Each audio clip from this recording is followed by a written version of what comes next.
தேவ வார்த்தை ஐக்கியத்திற்கு நான் உங்களை வரவேற்கிறேன். நான் ஜெரல் சாண்டியாகோ. இன்று நாம் ஒரு முக்கியமான காரியத்தை குறித்து தியானிக்க போகிறோம். நம்ம எல்லாருக்குமே தெரியும், நம்முடைய மாநிலத்தில், தமிழ்நாடு மாநிலத்தில் சட்டமன்ற தேர்தல் முடிந்தது. ரிசல்ட் வந்தாச்சு. புதிய சீஃப் மினிஸ்டர் பொறுப்பெடுத்துட்டார். இந்த சூழ்நிலையில் நம்ம அடுத்து என்ன செய்யணும்? இந்த காரியங்களை குறித்து நாம் கொஞ்சம் யோசிக்க போகிறோம். ஏன்னா இப்போ நம்ம கடந்து போகிற இந்த காலங்களில் இது கொஞ்சம் முக்கியமான ஒரு மேட்டர், அதிமுக்கியமானதுன்னு கூட சொல்லலாம். அதனால தான் இந்த காரியத்தை குறித்து நான் பேச விரும்புகிறேன். யூஸ்வலாக நம்ம இந்த டாப்பிக்கில் வந்து இந்த திங்கக்கிழமை செவ்வாய்க்கிழமை அப்படிலாம் பேசுகிறது கிடையாது, ரைட்? பொதுவாக இந்த மாதிரி காரியங்கள்லாம் நம்முடைய வாட்ச்மேன் ப்ரேயர் டீச்சிங்ஸ் தான் பேசுகிறது வழக்கம். ஆனால் ஆவியானவர் என்னுடைய இருதயத்தில் வைத்து இந்த காரியத்தை குறித்து பேச சொல்லுறதுனால இந்த காரியங்களை குறித்து நான் பேசுகிறேன். நேற்று இதை குறித்து இங்கிலீஷ் மெசேஜ் பப்ளிஷ் பண்ணியிருந்தேன். இன்றைக்கி இந்த தமிழில் ஒரு சில காரியங்களை நம்ம பார்க்க போகிறோம். அதே காரியங்களை இன்றைக்கி நம்ம தமிழில் கொஞ்சம் பார்க்க போகிறோம். ஹல்லேலூயா, ஹல்லேலூயா டு ஜீசஸ். சரி, முதலாவது பாருங்கள், எலெக்ஷன்ஸ்னாலே கிறிஸ்தவர்கள் உட்பட எல்லோரும் நம்ம ஜெபிக்கிறோம். நம்ம கிறிஸ்தவர்கள் குறிப்பாக நம்ம வந்து ஜெபிக்கிறோம், கர்த்தரை நோக்கி பார்க்குறோம், ரைட்? நம்ம ஒரு பர்டிகுலர் பார்ட்டி அந்த கேண்டிடேட்டுக்குன்னு ஓட்டு போடுறோம். ஹல்லேலூயா. ஒருவேளை நீங்கள் ஓட்டு போட்ட கேண்டிடேட் ஜெயிச்சிருக்கலாம், இல்லை அவங்க தோற்றுருக்கலாம். நீங்கள் விரும்புகிற அந்த கட்சி ஜெயிச்சிருக்கலாம், இல்லை தோற்றுருக்கலாம், ரைட்?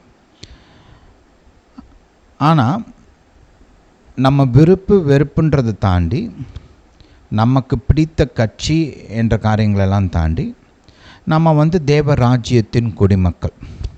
நமக்குன்னு ஒரு பொறுப்பு கொடுக்கப்பட்டிருக்கிறது. சொல்லுங்கள், எனக்கு ஒரு பொறுப்பு கொடுக்கப்பட்டிருக்கிறது. தேவனுடைய பிள்ளையாக, தேவனுடைய உடன்படிக்கை மனிதனாக எனக்கு இந்த பூமியில் பொறுப்புகள் இருக்குது. என்னுடைய பட்டணம், என்னுடைய மாநிலம், என்னுடைய தேசத்தில் எனக்கு ஒரு பொறுப்பு இருக்குது. அதில் ஒரு முக்கியமான பொறுப்பு ஓட்டு போடுறது. இன்னொரு பெரிய முக்கியமான பொறுப்பு தேர்ந்தெடுக்கப்பட்ட, இந்த தேர்தல் மூலமாக தேர்ந்தெடுக்கப்பட்ட நம்முடைய தலைவர்களுக்கு ஜெபிப்பது. ஹல்லேலூயா.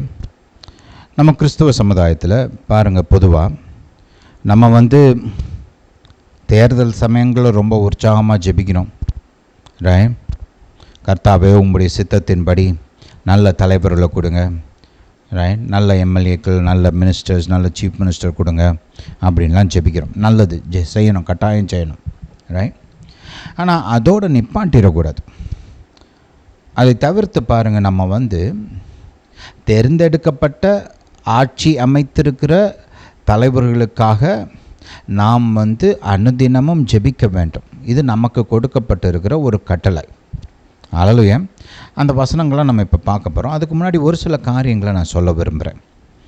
சில சமயம் பாருங்கள், நம்ம கிறிஸ்தவர்களும் நாமளும் மனுஷர்கள் தானே, நம்மளுக்கும் ஒரு சில பலவீனங்கள்லாம் இருக்குது, ரைட்? நம்ம என்ன நினைக்கிறோம்? நம்ம வந்து நம்முடைய அபிப்பிராயத்தின்படி இந்த கட்சி தான் ஜெபிச்சிருக்கணும், இவர் தான் சிஎம் ஆகிருக்கணும் அப்படின்லாம் யோசிக்கிறோம், ரைட்? ஏன்னா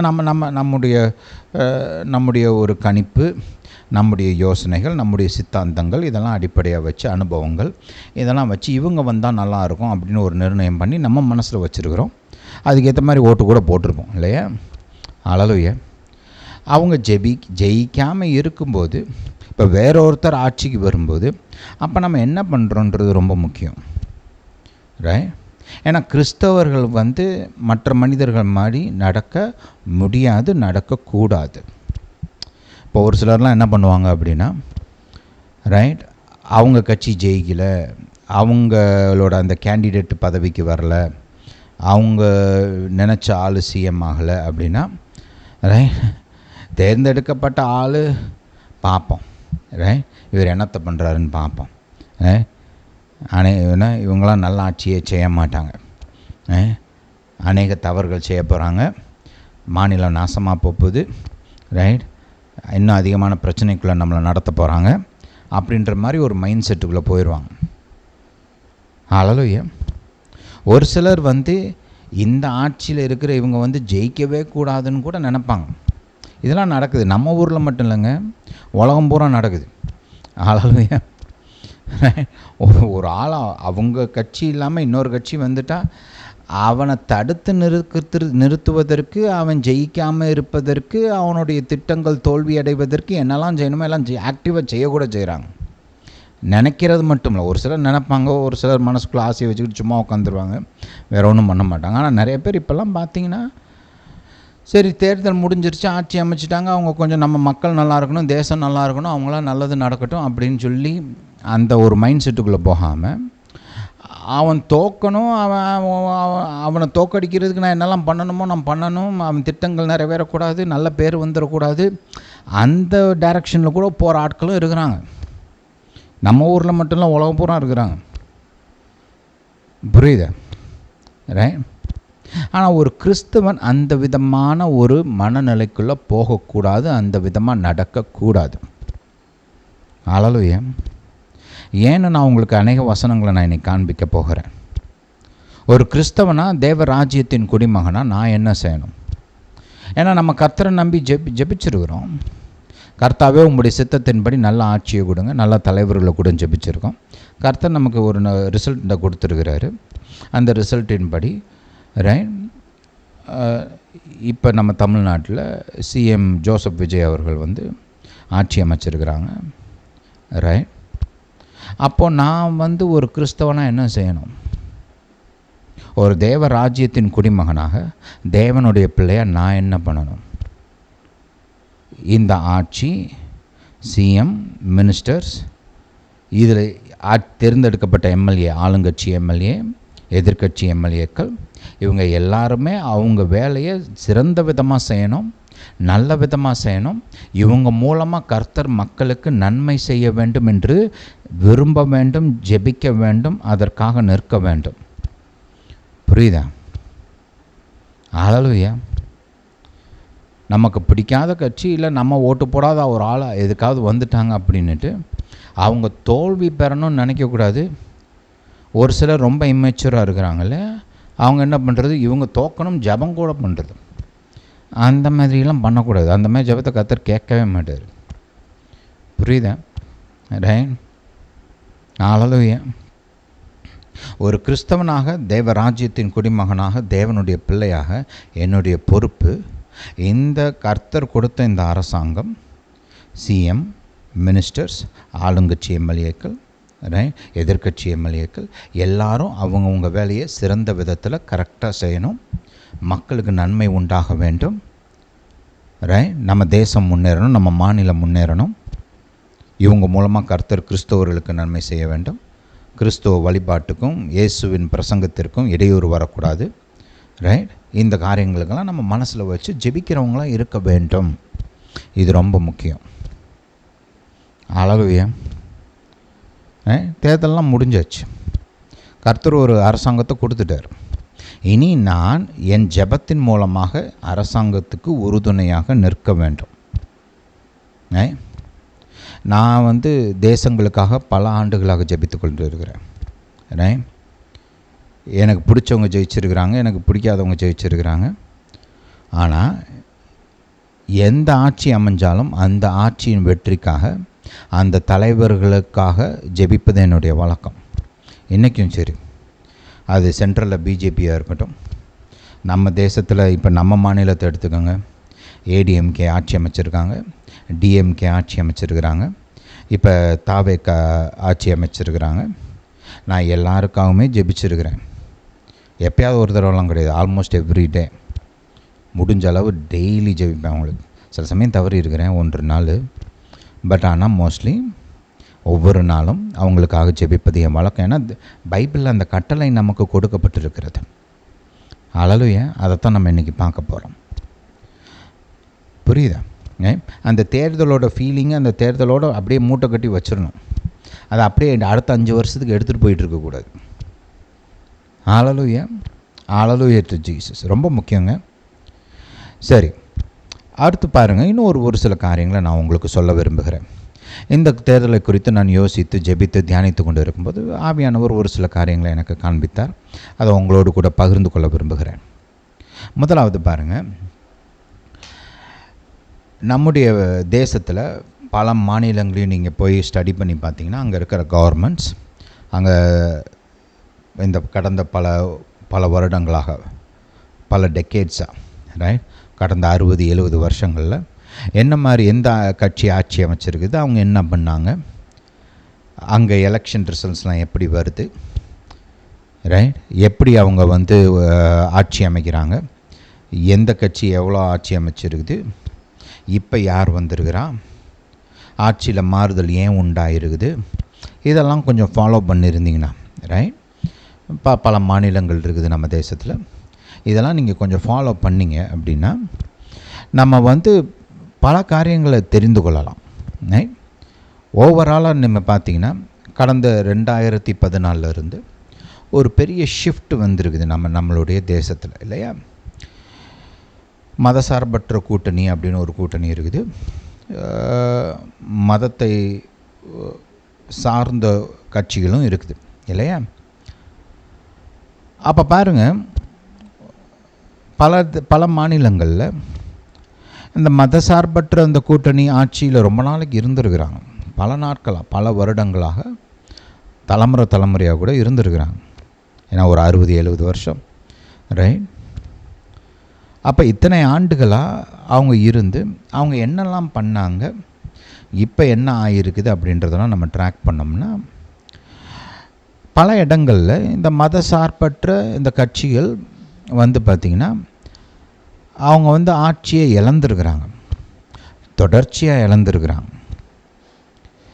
இந்த மாநிலங்கள்லாம் அவங்களுக்கு என்ன ஆல்டர்னேட்டிவ், சரி இந்த மதசார்பற்ற இந்த கட்சிகள் இவ்வளோ நாளாக இருந்தாங்க, இதெல்லாம் பண்ணாங்க, இதெல்லாம் பண்ணலை, இவங்க வேணான்னு நினைக்கிறோம், வேறு யாராவது இருக்காங்களான்னு பார்க்குறோம், யார் எனக்கு வந்து ஆல்டர்னேட்டிவ் அப்படின்னு பார்க்கும்போது இந்த மதத்தை பிரதானமாக கொண்ட கட்சி தான் அவங்களுக்கு வந்து பார்த்திங்கன்னா ஆல்டர்னேட்டிவாக தெரியுது. அது ஒன்று தான் ஆல்டர்னேட்டிவாக இருக்குது, வேறு எதுவும் இல்லை. அப்போ இவ்வளோ நாளாக ஒரு ஆட்சியை பார்த்துருக்குறாங்க, அவங்களுக்கு அதில் திருப்தி இல்லை, அதனால் அவங்க வந்து கொஞ்சம் மன திருப்தி இல்லாமல் பார்க்குறாங்க, வேறு யாருன்னு பார்த்தா இவங்க மட்டும்தான் இருக்கிறாங்க. அப்படின்றப்ப பல இடங்களில் பாருங்கள் அந்த கட்சிகள் ஆட்சி அமைச்சிருக்குது, ரைட், அந்த கூட்டணி தான் ஆட்சி அமைச்சிருக்குது. அநேக இடங்களில் இப்போ உதாரணமாக நார்த் ஈஸ்டர்ன் ஸ்டேட் வச்சுக்குவோம், ரைட், வடகிழக்கு மாநிலங்கள், அங்கெல்லாம் பார்த்திங்கன்னா பல ஆண்டுகளாக ஒரு சில கட்சிகள் தான் இருந்தாங்க, இருந்து பெருசாக ஒன்றும் செய்யலாம், அவங்களுக்கு எக்கனாமிக்கலாக டெவலப்மெண்ட்டு அப்படின்றத பார்த்திங்கன்னா அங்கே ஒன்றும் ஜாஸ்தி வரலை. அப்போ அவங்க வந்து ஒரு மாற்றத்தை தேடுறாங்க. மாற்றம் யாருன்னு பார்த்தா ரைட், வேறு யாரும் இல்லை, ரைட், இந்த மதத்தை வைத்து அரசியல் பண்ணுற ஒரு சில கட்சிகள் தான் இருக்கிறாங்க அங்கே. அப்போ அவங்களுக்கு தான் அவங்க ஓட்டு போடுறாங்க, ரைட். ஏன்னா அவங்களுக்கு ஆல்டர்னேட்டிவ் கிடையாது, ஒன்று இது இல்லைன்னா இது, புரியுதா. பல மாநிலங்களில் இதுதான் சூழ்நிலை. பல மாநிலங்களில் இடதுசாரி கட்சிகளுடைய ஒரு சரியான ஆட்சி, திருப்திகரமான ஆட்சி இல்லாததுனால அவங்க ஆட்சி எனக்கு வேறு மாற்றம் வேணும்னு நினைக்கும்போது இவங்க மட்டும்தான் இருக்கிறாங்க, அதனால் அவங்களுக்கு தான் ஆட்சி போகுது. பெருத்த மாற்றம் நடந்ததுக்கு நீங்கள் போய் நீங்கள் இந்திய எலக்டோரல் மேப்பை நீங்கள் ஸ்டடி பண்ணி பார்த்தீங்கன்னா இந்த மாற்றம் வந்து அப்படியே போகுது, பெருசாக மாறி இருக்குது. நம்ம மாநிலத்தை மட்டும் இல்லாமல் நீங்கள் வந்து பாருங்கள், கவனிங்க, இப்போ வெஸ்ட் பெங்கால் எலெக்ஷன் நடந்துச்சு. வெஸ்ட் பெங்காலில் 30 வருஷமாக கம்யூனிஸ்ட் ஆட்சி தான் நடந்துச்சு. வந்து கம்யூனிஸ்ட்டு டைரெக்டாக கம்யூனிஸ்ட் பார்ட்டியை ஜோதி பாசு கடியில் ஒரு 15 வருஷம் இருந்தாங்க. அதுக்கப்புறம் திரிணாமுல் காங்கிரஸ் ஒரு 15 வருஷம் இருந்தாங்க. இப்போ மாறி இருக்குது. அந்த எலெக்ஷனை குறித்து நிறைய கம்ப்ளைண்ட்ஸ் இருக்குது, அது ஒரு பக்கம் இருக்கட்டும், ரைட். இது என்ன எஸ்ஐஆர் ஓட்டிங்கில் ப்ராப்ளம், ரைட், அதெல்லாம் இருக்குது, அது ஒரு பக்கம் இருக்கட்டும். ஆனால் இன்னொரு காரியத்தையும் நம்ம வந்து இல்லைன்னு சொல்ல முடியாது. 30 வருஷமாக இந்த ஆட்சி அமைத்தவங்க பெருசாக வங்கதேசத்தை வந்து வெஸ்ட் பெங்கால் மாநிலத்தை பெருசாக அவங்க வந்து முன்னேற்றம் அடைய செய்யலை. பல நேரங்களில் அந்த ஆட்சிகள் வந்து முன்னேற்றத்திற்கு ஒரு தடையாக தான் இருந்திருக்குது. It's a fact.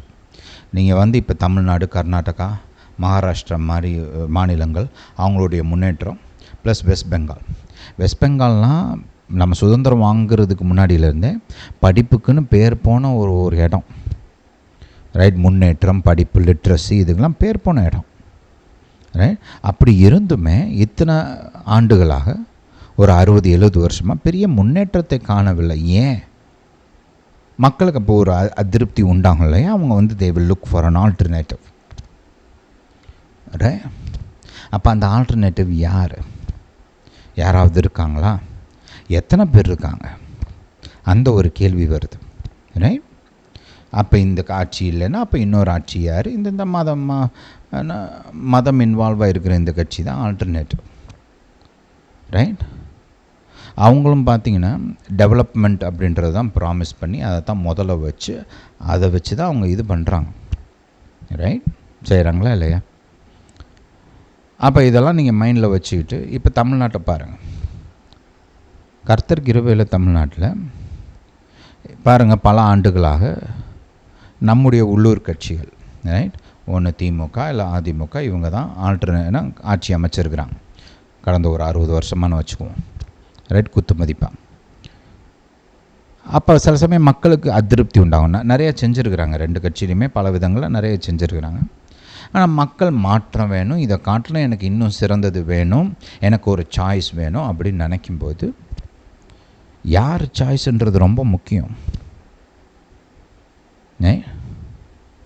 இப்போ ஒரு சில ஆண்டுகளாக ஒரு கட்சி ரொம்ப பலவீனம் அடைஞ்சிருக்குது, அதை இன்னொரு கட்சி சென்ட்ரலில் இருந்து பயன்படுத்தி அதை வச்சு நம்ம மாநிலத்துக்குள்ளே ஒரு காலடி வைக்கலாம், நமக்குன்னு ஒரு பொசிஷனை உண்டு பண்ணலாம் அப்படின்னு நிறைய ட்ரை பண்ணியிருக்கிறாங்க இல்லையா?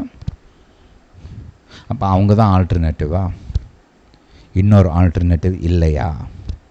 இதை கொஞ்சம் யோசிச்சு பார்க்கணும். இந்த தேர்தலின் மூலமாக கர்த்தர் நமக்கு இன்னொரு ஆல்டர்னேட்டிவை, நல்ல ஒரு பலமான ஆல்டர்னேட்டிவை கர்த்தர் கொடுத்துருக்கிறார். இதுதான் உண்மை. ஒருவேளை இந்த கட்சி எதிர்பார்த்த அளவுக்கு சரியாக பண்ணலை அப்படின்னா இன்னொரு கட்சி இருக்குது, ரைட். அந்த கட்சி மேலே ஒரு அதிருப்தி இருந்தால் இன்னொரு கட்சி இருக்குது இல்லையா? எசென்ஷியலாக மதத்தை வைத்து அரசியல் பண்ணுறதுக்கு இந்த தேர்தலின் மூலமாக கர்த்தர் கதவை அடைச்சி வச்சிருக்கிறார். இது மறுக்க முடியாத ஒரு உண்மை.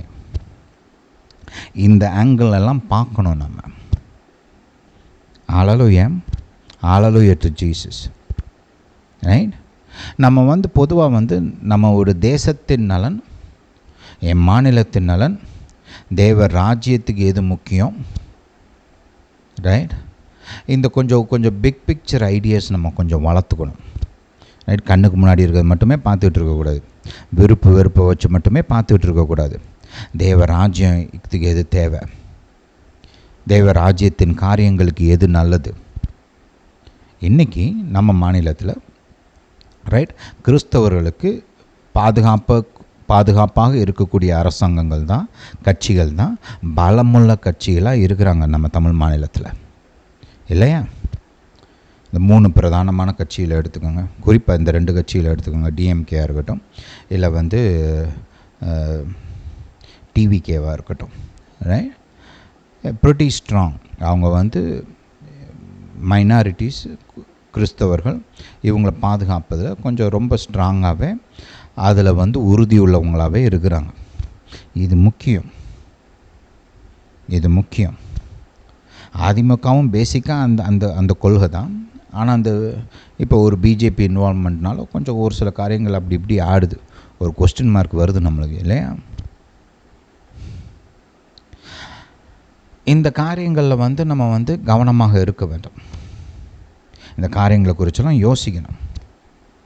கொஞ்சம் நம்ம சொந்த விருப்பு, எங்கள் அப்பா இந்த கட்சியில் தான் ஓட்டு போட்டார், நான் இங்கே தான் இருந்தேன், நாங்களாம் பரம்பரையாக இப்படி தான், அதெல்லாம் இருக்கட்டும் ஒரு பக்கம். ஆனால் ஜெபத்தோட தேவராஜ்யம், கர்த்தருடைய சிந்தனை, இதெல்லாம் எடுத்து யோசித்து, ரைட், ஜெபத்தோடு இந்த காரியங்களை குறித்து சிந்தித்து பார்த்து என்ன செய்யணும், எப்படி இந்த காரியங்களை நிதானிக்கணும் கொஞ்சம் கற்றுக்கணும். நம்ம தெய்வ வார்த்தையின்படி, ஆவியானவரின் ஞானத்தின்படி சகல காரியங்களும் பார்க்குறதுக்கு, ஆராய்ந்து பார்ப்பதற்கு நம்ம கொஞ்சம் பழக வேண்டும். இது ரொம்ப முக்கியம், சரி, இந்த ஃபவுண்டேஷன் இருக்கட்டும். ரைட், இப்போ வந்து நான் ஒரு சில வசனங்களை நான் உங்களுக்கு காண்பிக்க போகிறேன். இதன் அடிப்படையில் நாம் வந்து இப்போது தமிழகத்தில் அமைந்திருக்கிற இந்த ஆட்சி, நான் ஏற்கனவே சொன்ன மாதிரி சிஎம், ஆளுங்கட்சி எம்எல்ஏக்கள், மினிஸ்டர்ஸ், மந்திரிமார், எதிர்க்கட்சி எம்எல்ஏக்கள், ஐபிஎஸ் அதிகாரிகள், ஐஏஎஸ் அதிகாரிகள், அரசாங்க ஊழியர்கள், ரைட், பிரதானமான மக்கள், இப்படி இவங்க எல்லாத்துக்காகவும் நாம் ஜெபிக்க வேண்டியது நமக்கு கொடுக்கப்பட்ட பொறுப்பாக இருக்கிறது, கட்டளையாக இருக்கிறது. இந்த ஜெபம் வந்து பாருங்கள், இது வந்து என்றைக்கோ ஒரு தடவை பண்ணுறது கிடையாது. இது வந்து வாரத்துக்கு ஒரு தடவை பண்ணுறது கூட கிடையாது. நீங்கள் வாரத்துக்கு ஒரு தடவை சபையாக சேர்ந்து ஜெபிக்கலாம், அது வேறு. ஆனால் ஒவ்வொரு கிறிஸ்தவனும் தனிப்பட்ட விதத்தில் இந்த காரியங்களுக்காக அனுதினமும் ஜெபிக்க வேண்டும். This is important. இது ரொம்ப ரொம்ப முக்கியம். முதல் வசனத்தில் இருந்து கொஞ்சம் பார்ப்போம். நான் பிரதானமாய் சொல்லுகிற புத்தி என்னவெனில், நான் பிரதானமாய் சொல்லுகிற புத்தி என்னவெனில், இது வந்து பவுல் பாருங்கள், தன்னுடைய வயசான காலத்தில் இவர் வந்து எழுதின ஒரு நிருபம் இது. இந்த நிருபம், அதுக்கு அடுத்து 2 திமோத்தி, இதெல்லாம் அவர் வந்து சாவதற்கு மரிப்பதற்கு கொஞ்சம் நாளைக்கு முன்னாடி, கொஞ்சம் வருஷங்கள் இல்லை கொஞ்சம் நாட்களுக்கு முன்னாடி இந்த காரியங்கள்லாம் எழுதியிருக்கிறார்.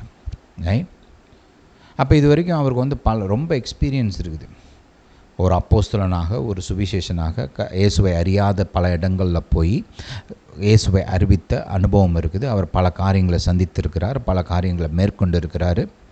ரைட், அப்போ அவர் வந்து கர்த்தர் இடத்துலேருந்து இந்த காரியங்களை குறித்த ஞானம்லாம் பெற்று இங்கே ஆவியானவரின் வழிநடத்துதலின்படி ஒரு அதிமுக்கியமான காரியத்தை, ஒரு கட்டளையை கிறிஸ்தவர்களாகிய நமக்கு கொடுக்கிறார். அப்போ அது என்ன கட்டளை, அதை கொஞ்சம் பார்ப்போம். நான் பிரதானம்ன்ற அந்த வார்த்தையை நீங்கள் இந்த கிரேக்க மொழியில் எடுத்து படித்து பார்த்தீங்கன்னா, இதே மாதிரி ஒரு வார்த்தை எபிரேய மொழியிலையும் இருக்குது. ரெண்டுக்குமே அர்த்தம் ஒன்று தான்.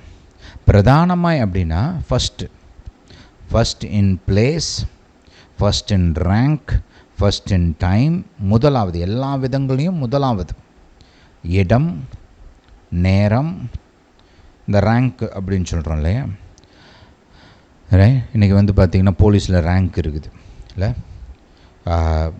கான்ஸ்டபிள் இருக்கிறாரு, ஏட்டு இருக்கிறாரு, அதுக்கப்புறம் பார்த்திங்கன்னா சப் இன்ஸ்பெக்டர் இருக்கிறாரு, அப்புறம் இன்ஸ்பெக்டர் இருக்கிறாரு, அதுக்கு மேலே ஏசி இருக்கிறாங்க, டிசி இருக்கிறாங்க, கமிஷனர் இருக்கிறாங்க, எஸ்பி இருக்கிறாங்க, ஏஎஸ்பி இருக்கிறாங்க, டிஐஜி இருக்கிறாங்க, ஐஜி இருக்கிறாங்க. இப்படி பல ரேங்க் இருக்குது இல்லையா. அதான் ரேங்க்னா அதுதான். ரைட், இது வந்து பிரதானம்ன்றப்ப முதலாவது, ரேங்க்லையும் முதலாவது, நேரத்துலேயும் முதலாவது, இடத்துலையும் முதலாவது. இதை வந்து முதலாவதாக வைக்க சொல்கிறார். இதுதான் ஃபஸ்ட்டு நீ செய்யணுன்றார். ஹல்லேலூயா. நான் பிரதானமாய் சொல்லுகிற புத்தி என்னவெனில், எல்லா மனுஷருக்காகவும் விண்ணப்பங்களையும், சொல்லுங்கள், விண்ணப்பங்களையும், ஜெபங்களையும், வேண்டுதல்களையும், ஸ்தோத்திரங்களையும் பண்ண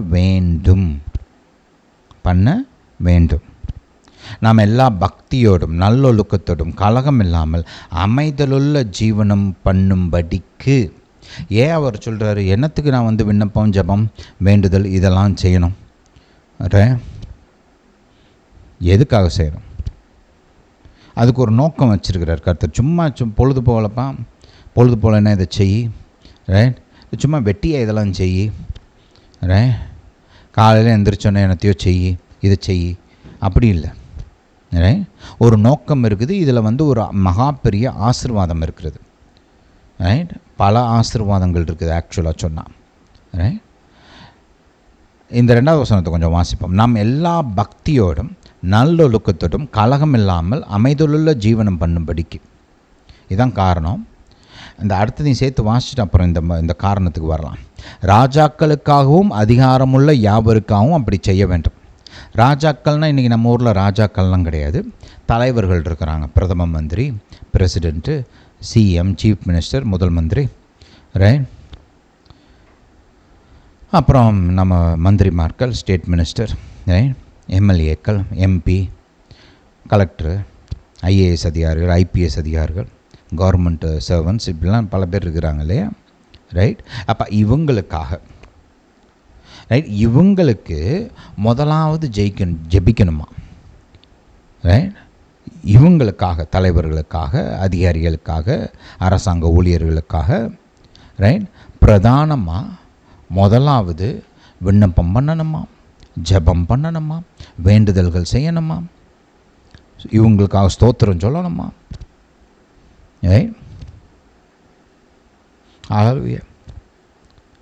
ஏன் நாம், அதாவது கிறிஸ்தவர்கள், எல்லா பக்தியோடும் நல்லொழுக்கத்தோடும் கலகம் இல்லாமல் அமைதலுள்ள ஜீவனம் பண்ணும்படிக்கு இதை செய்யணும். சிம்பிளாக சொல்லணும்னா, நான் நல்லா இருக்கணும், நான் என் கிறிஸ்துவ விசுவாசத்தை பிரச்சனை இல்லாமல் வெளிப்படுத்துவதற்கு, அந்த விசுவாசத்தின்படி வாழ்வதற்கு இது தேவை, இந்த ஜெபம் தேவை. நான் அமைதியாக வாழ்வதற்கு இந்த ஜெபம் தேவை. தைரியமாக கிறிஸ்துவை பிரசங்கம் பண்ணுவதற்கு, பிரச்சனைகள் இல்லாமல் கிறிஸ்துவை பிரசங்கம் பண்ணுவதற்கு இது தேவை. ஒரு பக்கம் ஒரு கிறிஸ்தவனாக நான் என் கிறிஸ்துவ விசுவாசத்தை வெளிப்படுத்துவதற்கும் அந்த விசுவாசத்தின்படி வாழ்வதற்கும் எனக்கு இந்த ஜெபம் தேவை. இன்னொன்று பார்த்தீங்கன்னா, அடுத்த வசனத்தில் கவனிங்க, நம்முடைய இரட்சகராகிய தேவனுக்கு முன்பாக அது நன்மையும் பிரியமுமாய் இருக்கிறது.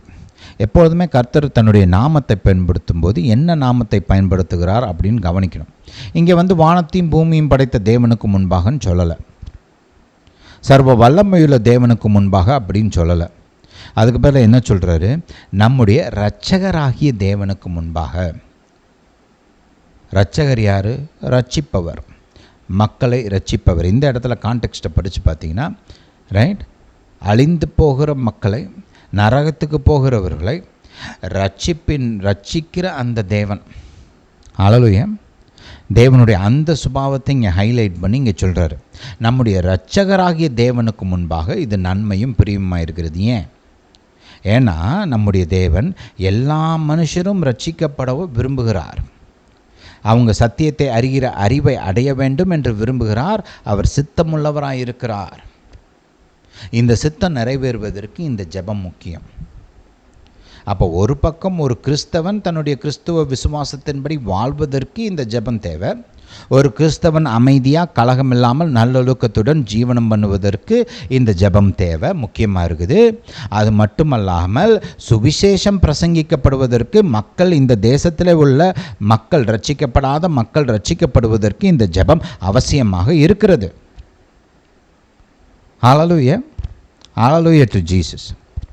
அப்போ நான் இதை கவனமாக இருக்கணும். இந்த காரியங்களில் இந்த விதமாக அனுதினமும் ஜெபிப்பதற்கு கவனமாக இருக்க வேண்டும். இதற்கு முக்கியத்துவம் கொடுக்க வேண்டும். இதை செய்ய வேண்டும்.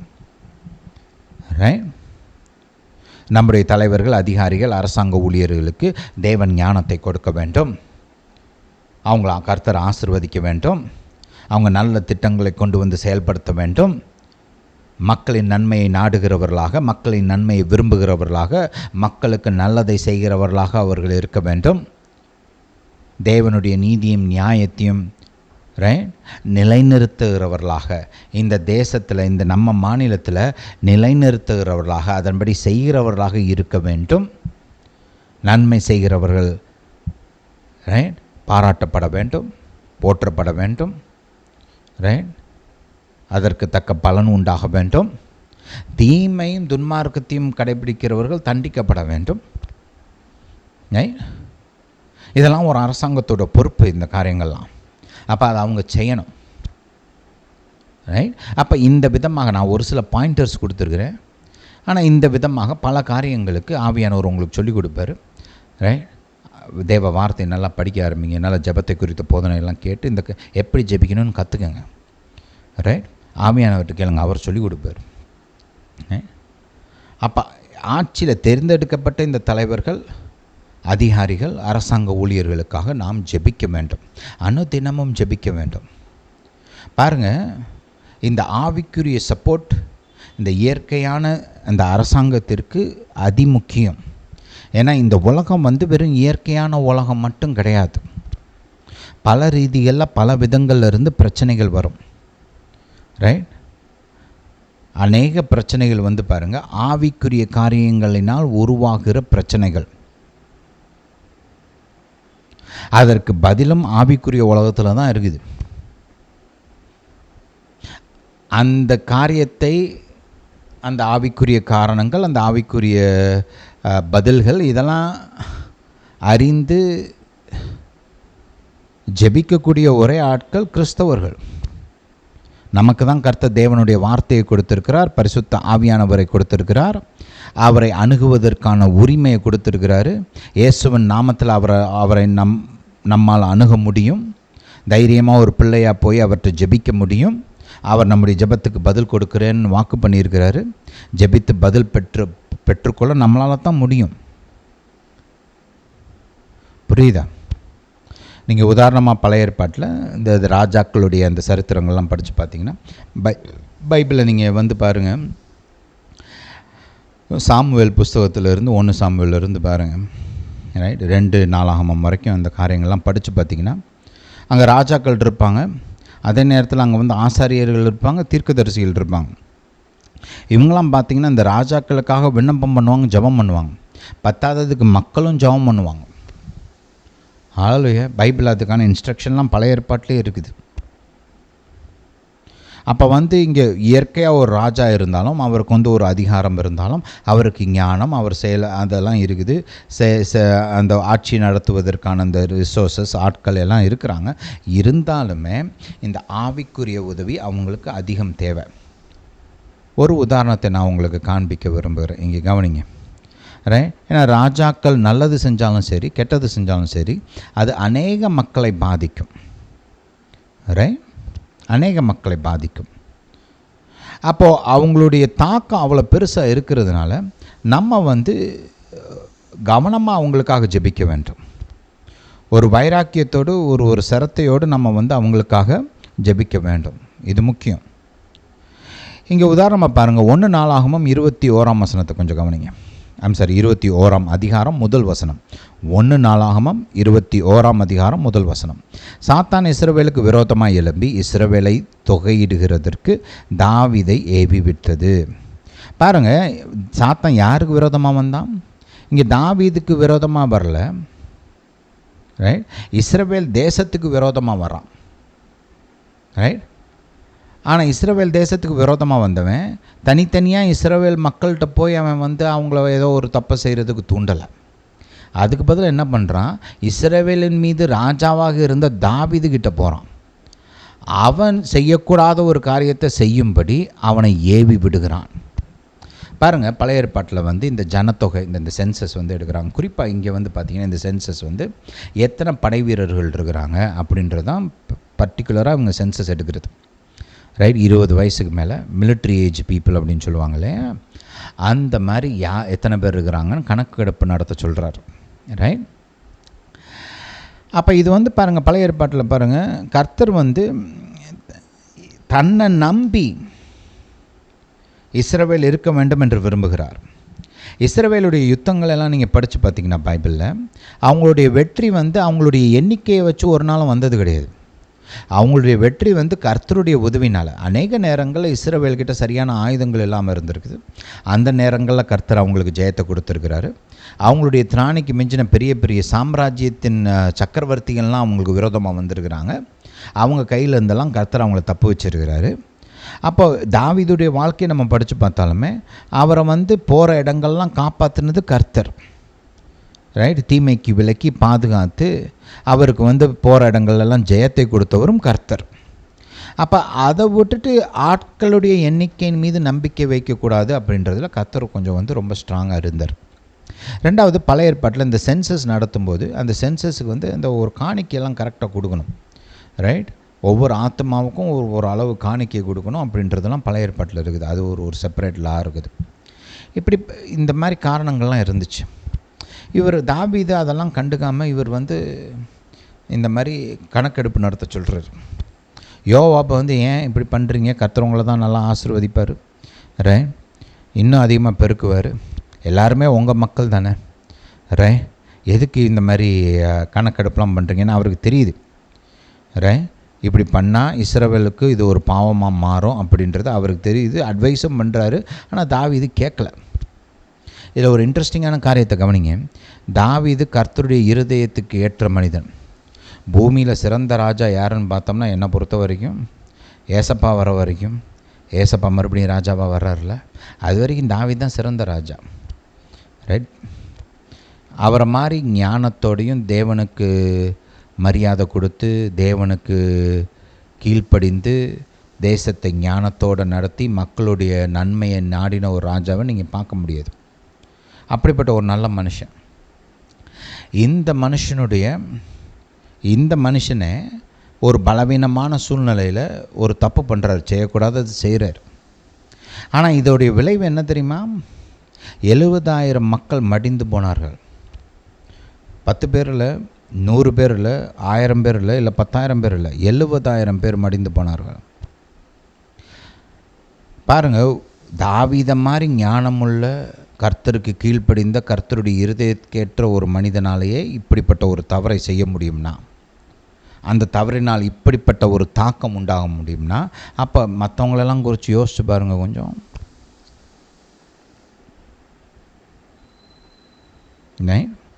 யோசிச்சு பாருங்கள். அப்போ நம்முடைய ஜெபம் முக்கியமாக இருக்குது. நம்ம மக்கள் நல்லா இருக்கணும், நம்ம நல்லா இருக்கணும்னா இது செய்யணும். பாருங்கள், தனிப்பட்ட விதத்தில் கர்த்தர் நம்மளை ஆசீர்வதிக்கிறாரு, நம்மளை காப்பாற்றுறாரு, இதெல்லாம் இருக்குது. அதே நேரத்தில் நம்முடைய பட்டணத்தின் சமாதானம் நம்முடைய தேசத்தின் சமாதானத்தோடு நம்முடைய சமாதானமும் ஆசீர்வாதமும் இணைக்கப்பட்டிருக்குது ஒரு லெவலில். ரைட்? எல்லாமே மொத்தமாக அதை நம்பின்னு சொல்ல வரல. ஆனால் ஒரு லெவலில் நம்முடைய சமாதானமும் ஆசீர்வாதமும் பட்டணத்தின் சமாதானம் ஆசீர்வாதமும் தேசத்தின் சமாதானமும் ஆசீர்வாதமும் இணைக்கப்பட்டிருக்குது. ரைட்? அவங்க என்னத்தையாவது பண்ணால் அது நம்மளை பாதிக்கும். நல்லது பண்ணாலும் நமக்கு நல்லது அதனால் உண்டாகும். ஏதாவது தப்பாக செஞ்சாங்கன்னா அதோடைய பாதிப்பு நம்ம மேலே வரும். ரைட்? அப்படி இருக்குது. இதை அறிந்து நம்ம ஞானமாக நம்முடைய தலைவர்களுக்காக, அதிகாரிகளுக்காக, அரசாங்க ஊழியர்களுக்காக அனுதினமும் ஜெபிக்க வேண்டும். ஹல்லேலூயா, ஹல்லேலூயா டு ஜீசஸ். இப்போ ஒரு சின்ன ஜெபம் நம்முடைய இந்த புதிய அரசாங்கத்துக்காக, தமிழ்நாட்டு அரசாங்கத்துக்காக நாம் ஜெபிக்க போகிறோம். ஜெபிக்கலாமா? ஹல்லேலூயா டு ஜீசஸ். இயேசுவே நன்றி, இயேசுவே ஸ்தோத்திரம். பிதாவே உம்மை துதிக்கிறோம். வானத்தையும் பூமியும் படைத்த சர்வ வல்லமையுள்ள எங்கள் தாப்பனே, இயேசுவின் நாமத்தினால் உம்மிடத்தில் வருகிறோம். தாப்பனே, நீர் பெரியவர், உன்னத தேவன், ராஜாக்களை தள்ளி ராஜாக்களை ஏற்படுத்துகிற தேவன், காலங்களையும் சமயங்களையும் மாற்றுகிற தேவன், பெரியவர், சர்வ வல்லவர். தாப்பனே, நீர் எங்களுக்கு கொடுத்திருக்கிற இந்த நல்ல அரசாங்கத்திற்காக ஸ்தோத்திரம். எங்களுடைய முதலமைச்சர் ஜோசப் விஜய்க்காக ஸ்தோத்திரம். எங்களுக்கு கொடுத்த ஆளுங்கட்சி எம்எல்ஏக்களுக்காக ஸ்தோத்திரம். மந்திரிமார்களுக்காக ஸ்தோத்திரம். எதிர்க்கட்சி எம்எல்ஏக்களுக்காக ஸ்தோத்திரம். தேர்ந்தெடுக்கப்பட்ட ஒவ்வொருத்தருக்காகவும் ஸ்தோத்திரம். தாப்பனே, நீர் எங்களுக்கு நல்ல ஒரு ஆட்சியை கொடுத்திருக்கிறீர். தாப்பனே, உமக்கு நன்றி செலுத்துகிறோம். பிதாவே, எங்கள் முதலமைச்சர், எங்கள் மந்திரிகள் மற்றும் எம்எல்ஏக்களுக்காக ஜெபிக்கிறோம். அதே போல் ஐஏஎஸ் அதிகாரிகள், ஐபிஎஸ் அதிகாரிகள், மற்ற அரசாங்க அதிகாரிகள், அரசாங்க ஊழியர்களுக்காக ஜெபிக்கிறோம். தாப்பனே, நீர் இவர்களுக்கு உம்முடைய ஞானம், புத்தி, அறிவு, வெளிச்சம், திறமையை கொடுக்க வேண்டுமா ஜெபிக்கிறோம். எங்கள் மாநிலத்தை சரியான விதத்தில் ஆளுகை செய்வதற்காகவும் மக்களுக்கு நன்மை செய்வதற்காகவும் தாப்பனே, அவங்களுக்கு கொடுக்கப்பட்ட அந்த வேலை, அந்த பொறுப்பில் அவர்கள் திறம்பட செயல்படவும் நீர் இவர்களை ஞானத்தினால் நிரப்ப வேண்டுமா ஜெபிக்கிறேன். தாப்பனே, இவர்கள் நன்மையை தேடுகிறவர்களாக, மக்களின் நன்மையை தேடுகிறவர்களாக, மக்களுக்கு மாபெரும் ஆசீர்வாதமாக இருக்க வேண்டுமா ஜெபிக்கிறேன். தாப்பனே, எல்லாருக்கும் நன்மை செய்கிறவர்களாக, குறிப்பாக கிறிஸ்தவர்களுக்கு நன்மை செய்கிறவர்களாக இவர்கள் இருக்க வேண்டுமா ஜெபிக்கிறேன். ராஜாக்களுடைய இருதயம் உம்முடைய கையில் இருக்கிறது என்று வாசிக்கிறோமே, இவர்களுடைய இருதயத்தை நீர் மக்களுக்கு நன்மை செய்யும்படி வழிநடத்த வேண்டுமா ஜெபிக்கிறோம். நல்ல திட்டங்களை, தெய்வ வார்த்தைக்கு ஏற்ற திட்டங்களை, சுவிசேஷத்திற்கு ஏற்ற திட்டங்களை கொண்டு வந்து அமல்படுத்த வேண்டுமா ஜெபிக்கிறேன். மக்களுக்கு நன்மையான திட்டங்களை, எங்கள் மாநிலம் செழிப்பதற்கான நல்ல திட்டங்களை கொண்டு வந்து செயல்படுத்த வேண்டுமா ஜெபிக்கிறேன். தாப்பனே, உம்முடைய வார்த்தைக்கு விரோதமான எந்த சட்டத்தையோ திட்டத்தையோ இவர்கள் கொண்டு வராமல் நீர் தடுத்து நிறுத்த வேண்டுமா ஜெபிக்கிறேன். தாப்பனே, நீர் கொடுத்த இந்த தலைவர்களை நீர் பலமாய் பயன்படுத்த வேண்டுமா ஜெபிக்கிறேன். உம்முடைய நல்ல கரம் இவர்கள் மீது இருக்கட்டும். செய்கிற காரியங்களை ஆசீர்வதிங்க, இவங்களை ஆசீர்வதிங்க. சமாதானத்தையும் தயவையும் கொடுங்க, பலப்படுத்துங்க, சகாயம் செய்யுங்க, ஆதரவு கொடுங்க, நல்ல மனோதைரியத்தையும் பலத்தையும் கொடுங்க. உம்முடைய நீதி நியாயத்தை எங்கள் மாநிலத்தை நிலை நிறுத்துவதற்கு உதவி செய்யுங்க. நன்மை போற்றப்படட்டும், நன்மை பாராட்டப்படட்டும், நன்மைக்கு பலன் உண்டாகட்டும், தீமையும் துன்மார்க்கமும் தண்டிக்கப்படட்டும். தாப்பனே, மக்களை பாதுகாக்கிறவர்களாக, மாநிலத்தை பாதுகாக்கிறவர்களாக இவர்கள் செயல்படட்டும். பிதாவை, நீங்கள் அப்படியே செய்கிறபடியா ஸ்தோத்திரம். வானத்தையும் பூமியும் படைத்த நல்ல கர்த்தர், எங்கள் தலைவர்கள், அதிகாரிகள், அரசாங்க ஊழியர்கள் மூலமாக எங்களுக்கு நன்மை உண்டாகும்படி செயல்பட வேண்டுமா ஜெபிக்கிறோம். பிதாவை, நீங்கள் அப்படியே செய்கிறபடியா ஸ்தோத்திரம். எங்கள் ஜெபத்திற்கு பதில் கொடுத்தபடியா ஸ்தோத்திரம். இயேசுவின் நாமத்தினால் பிதாவே, ஆமென். ஹல்லேலூயா, ஹல்லேலூயா டு ஜீசஸ். ஆல்ரைட், இந்த போதனை கேட்டபடியால் நன்றி. ரைட், இந்த மெசேஜை நீங்கள் மற்றவங்களுக்கும் பகிர்ந்து அனுப்புங்க. ரைட், ஷேர் பண்ணுங்கள். இந்த வீடியோ மெசேஜை அனுப்பி விடுங்க. மற்றவங்களும் கேட்டு ஆசீர்வதிக்கப்படட்டும், அவங்களும் பயனடையட்டும். நம்ம யூடியூப் சேனலில் சப்ஸ்கிரைப் பண்ணுங்கள், வீடியோ மெசேஜ் லைக் பண்ணுங்கள், ஷேர் பண்ணுங்கள். இந்த போதனை கேட்டபடியால் நன்றி. கர்த்தர் உங்களை ஆசீர்வதிப்பாராக. நம்முடைய இயேசு ராஜா சீக்கிரம் வருகிறார்.